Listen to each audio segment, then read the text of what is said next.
گفتگو کا سلیقہ۔ ایک دفعہ ہارون الرشید نے خواب میں دیکھا کہ میرے بہت سے دانت ٹوٹ کر گر پڑے ہیں۔ صبح ہوئی تو عالموں کو بلا کر خواب کی تعبیر پوچھی۔ ایک شخص نے کہا، آپ کے اکثر عزیز آپ کے سامنے مر جائیں گے۔ یہ بات ہارون الرشید کو اتنی ناگوار گزری کہ اس شخص کو اسی وقت دربار سے نکلوا دیا، پھر دوسروں سے پوچھا اور جواب سے ناخوش ہو کر یہی سلوک کیا۔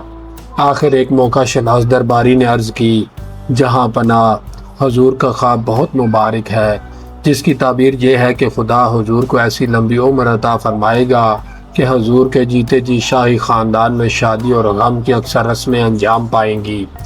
دانا کے اس جواب سے ہارون الرشید خوش ہو گیا اور انعام و خلعت دے کر ارشاد فرمایا، میں خوب سمجھتا ہوں کہ مطلب سب کا ایک ہی ہے، مگر بیان کرنے کا ڈھنگ جدا جدا ہے۔ آخری درباری کو گفتگو کا سلیقہ ہے جو پہلوں میں نہیں، اس لیے ان کے ساتھ یہ بدسلوکی کی گئی ہے۔